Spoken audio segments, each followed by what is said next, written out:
to see something. So in case if it happens, guys, you see something which I don't see, because I'm much lower here, you're much upper, you're welcome to stop me, I'll stop it. Also, if you are not in a good position to see or to take the picture, also welcome to tell me, Roger, can you move a little bit forward or backwards a little bit? I'll do that for you. Also welcome to ask as many questions as you can. I'll try by all means answer your questions. So guys, when you stop at the sightings, while the animals are very close, let's try to lower our voices. Let's avoid waving our hands outside the car, because the animals are used to the cars, are not used to human. As soon as part of your body out of the car, it changes the shape of the vehicle. That's why the animals, they can either run away or maybe they charge us, which we don't want to be charged by them. We want to see them, enjoy them, and then we leave them in peace, okay? And also we avoid to see the animals over the roof. Just also be seated, and then the animals that were good for us. We don't want to be charged by the big elephant that can weigh up to 6,000 kilograms, okay? And also guys, we're gonna drive roughly about 2-3 hours, so then we're gonna stop for the breakfast. That's why we're gonna have in the area where there's gonna be some toilets and coffee and everything. So that's why we're gonna stop for toilets and everything. So in case if it happens that we've got some net, don't throw something away, just leave it in the car. And also we are not allowed to feed anything inside the park. We let the nature to take its course. It's either birds or animal, we let the nature to take its course. Okay?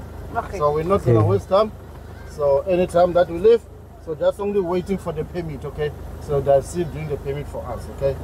So then we're gonna go. Thank you. Okay? So guys, ito na. Andito na tayo sa Kruger National Park. Ang laki nito, 2.2 million hectares. So, kakatumbas ng bansa na Israel na this is our last chance ng one of the last reserve or lugar na dedicated lang to wild animals. Kaya lang slowly pinapasukan through the years naman hanggang ngayon. Kaya pinapasukan siya ng mga hunters, ng mga poachers na binibenta yung mga animals sa mga Chinese, lalo na yung puso at saka yung liver ng tiger. Isang tiger pwede bilhin nila ng $50,000 or 2.5 million. Yun ang halaga ng presyo ng tiger. Kaya yun, isang reason din na pumunta si Bud dito is para lang man na makita yung mga wild animals in their natural habitat, in their natural setting, kung saan talaga sila namumuhay, kung saan talaga sila nakatira. At yun, ito mga tao na pwede ka dito, either meron kami tour, mas mahal, meron kami safari truck na open. Pwede ka rin mag-drive through sa loob. ikaw mismo mag-drive. Pero siyempre, delikado yan. Magasgas yung kotse mo ng mga layon, tigre. So, ayan, maya, we will already proceed sa Kruger National Park sa loob. So, ito, this is kept and maintained by the government of South Africa. At mas malaki ito kaysa yung sa Sands Wild at Kiliman Reserve na napuntahan na namin noon. Imagine mo, it's bigger than Israel at 2.2 million hectares. So, laki. Yan. At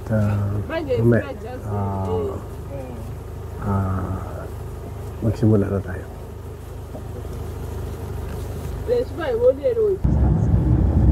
Okay guys, dito na tayo sa loob mismo ng Kruger National Park. At sabi ng guide natin na pwede na daw. There, that's where we're gonna see the sunrise. Wow! Ganda ng umalis kami ng bahay mga ng hotel mga 5 o'clock. So it's now 6 o'clock.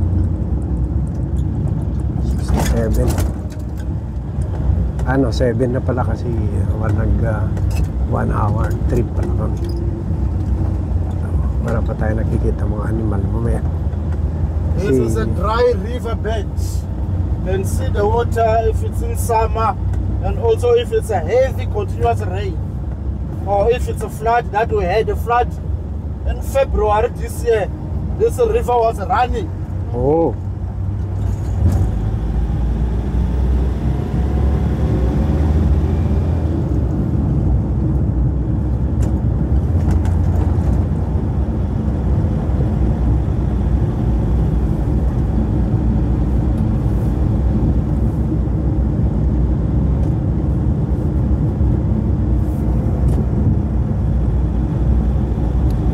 The trees here, were they replanted or were they like this No, already? that's nature, not planted. Nature, yeah.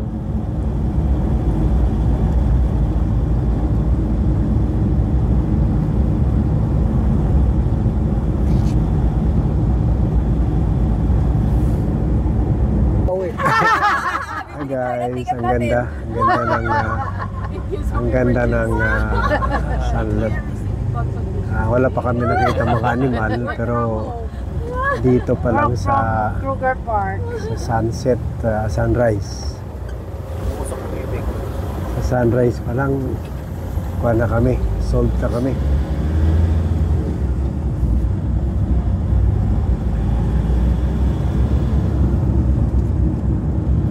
And then that's our first African sunrise. Hello, sun. So, bakit kami pumunta ng maaga dito? Bakit meron naman afternoon safari. Pero pumunta kami ng maaga dahil yan daw, umaga daw na naghahunting yung mga animals. At umaga naglalabas sila. Umaga pati sa kalsada makikita natin sila mamaya kumpara sa hapon or late afternoon nakahuri na sila yun ng animal at kinain na nila. So after kumain yun wala na sila sa mood para maglakad. Siyempre parang tao magtatago na. So yan kaya we were advised ng mga tour director dito na it's better to go safari very early in the morning kung saan time na nag-hunting sila. Only the male that carries horns. So the female doesn't carry horns. No.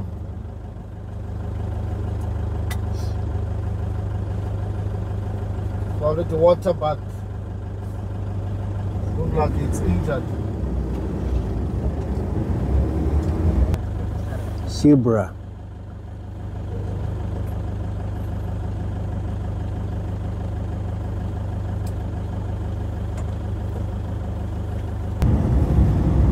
How many kinds of animals you have here?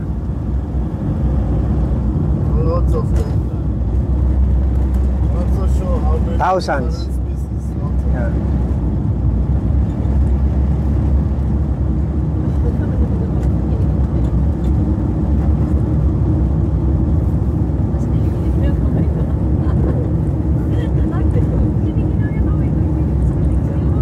There's still another one coming to cross. Where's the other one? Yan, nakapunta na dito. So, nakatakpan ng pinagpunta. left side. Ah, this one. This one. Hello, little zebra. Hello, hello. Cross. Iba, iba talaga. Okay The na other ba? one already crossed there to the right. Sana yun? Tago. Nagtatago.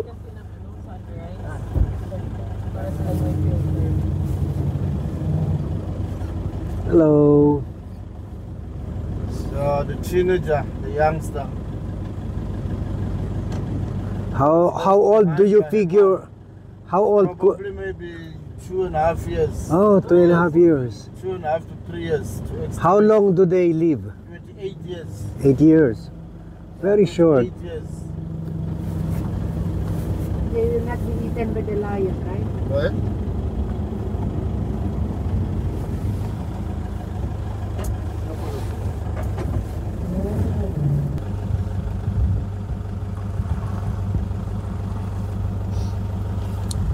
He got separated.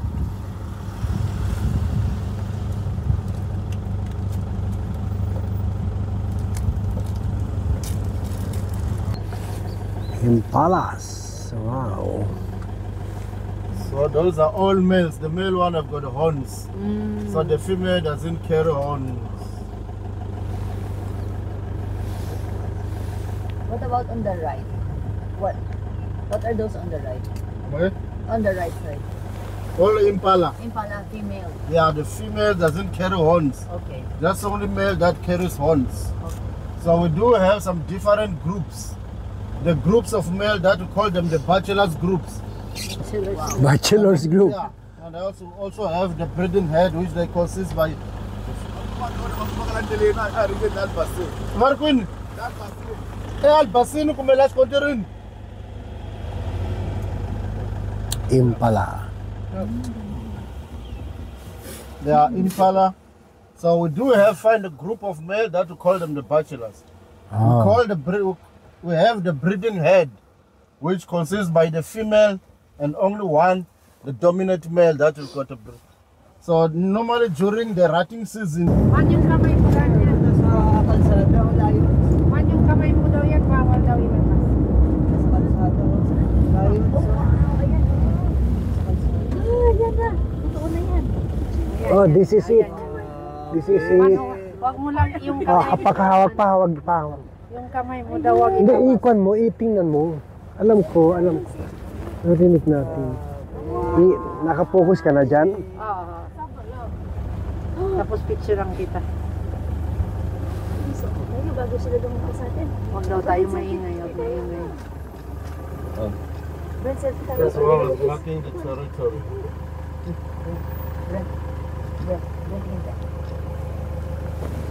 Wow. Wow.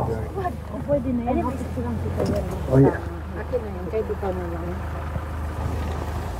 Kasi aalis na yun. Ay, sorry. Ilagay ko sa baba. Oo, talagang siga. Siga, no? Yung lakad ko lang. Confident sila. Injury sa mata to. Oo. Hindi makao yung nagkanan na. No, magpakasot ka. No, may injury sa mata. No. No, Oo, pwede ko yun. Tama. may glaucoma. Ay, duot ko. Tingin ka Quiet, dito. be quiet. Quiet. Tingin ka dito.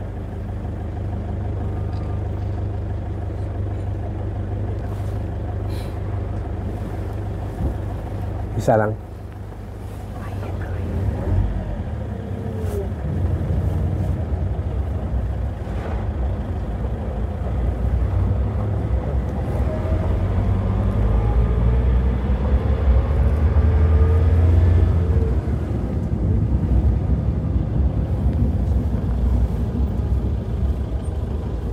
Marking the territory.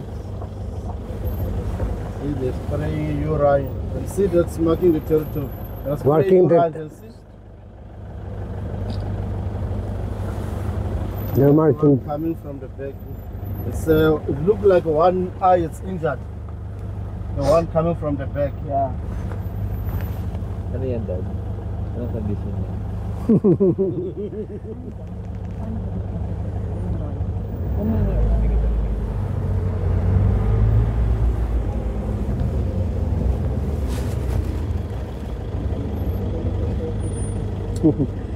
Lion, okay talaga. Very majestic ang dating. Alam guys, sa pasensya na yung camera ko pa galaw-galaw, pero it's worth it, diba? Yan this is actual safari. Hindi yan naka-cage. Kuhan talaga yan, tunay talaga yan. Mahal.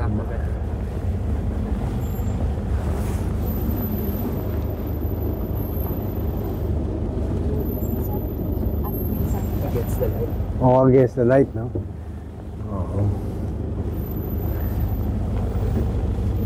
Ayan. Sumusunod kami sa kanila eh. Para for a better view. Sigian ko ako pa.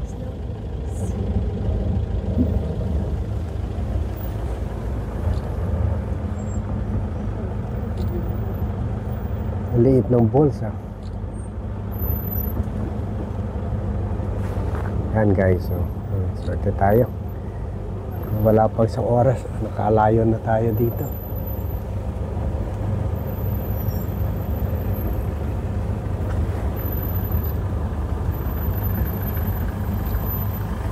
Miguel, may nakitang pagkain.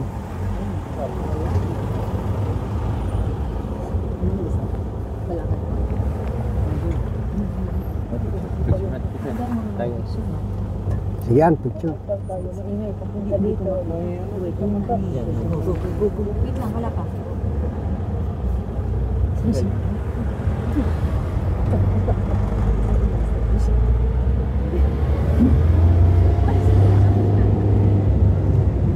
Ayan guys, di ba? The best, ibang feeling. Iba talaga ang feeling na makakita ng lion. Ha? Ayan, ganyan kami, ganyan sasakyan namin. Ganyan sasakyan namin. Naim, itilogte, Naim. Upaka kaso, itilogte. O, dito ka, para mag-picture ng Okay, okay.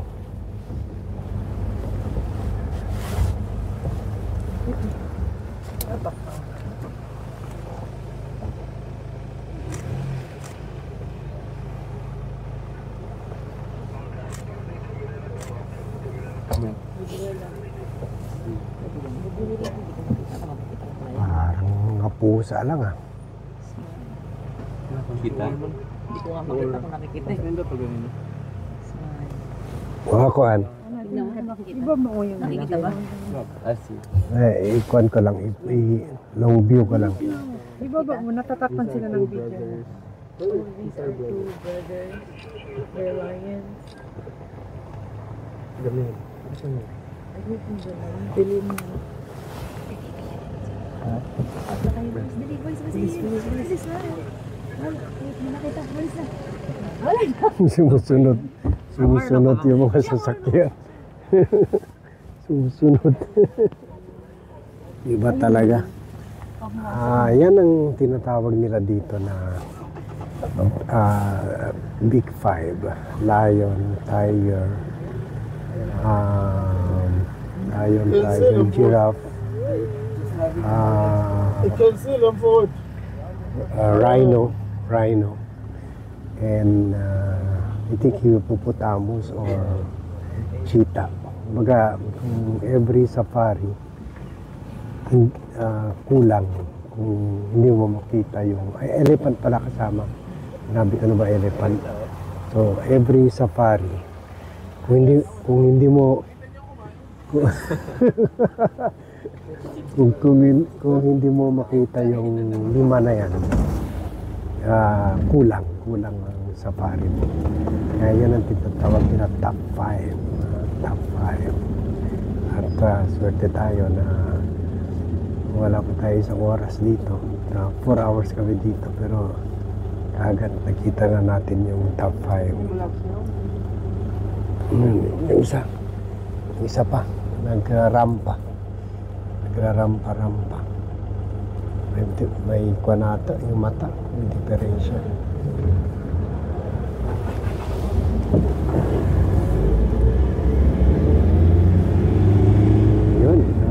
guys, ha? Batmates, swerte. Swerte natin. Sunit.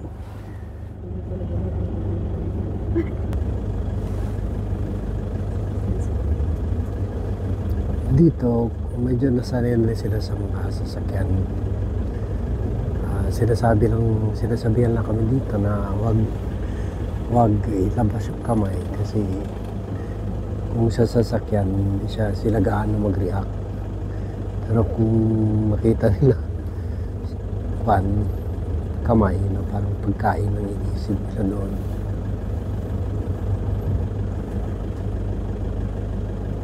Marking the territory. It's marking the territory. Marking, spraying the urine. Oh, just like a dog. Yeah.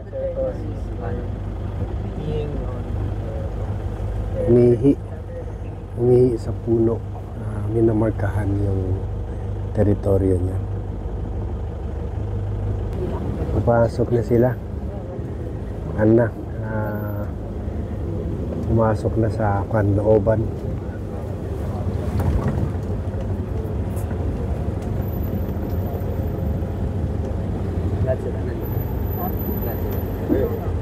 Hi, Fab. Yeah. Dito pala yun sa Dry River.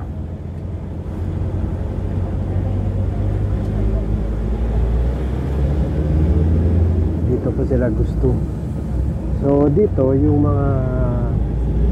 mga iba-ibang sasakyan na safari trucks ay may mga walkie-talkie sila at yun kung kaya lumampas na kami dito pero where? Yeah, the giraffes. Oh, wow! They're fighting? Saka sa gitna ng kalsada yun. Yeah, they're fighting. That's how they fight. Yeah, that's how they fight. Oh, in action. In action. Malayuan, mamaya na. Picture lang. They're fighting. Yeah, they're fighting. Challenging each other. Each other. Slow motion fight. Pag-uusap